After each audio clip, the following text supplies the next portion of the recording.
Postingan Rizky Nazar seusai El-Rumi dan Syifa Hadju go public, sang aktor, Anda bahagia.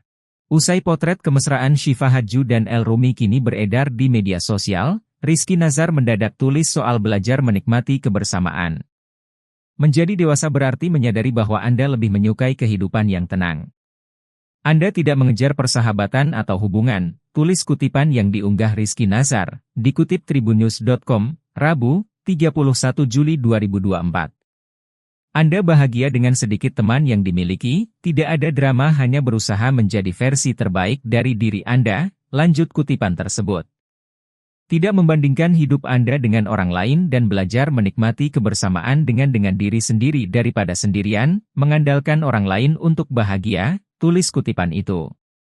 Quotes itu dianggap netizen sedang mewakil perasaan Rizky Nazar saat ini yang sudah putus dengan Syifa Hadju.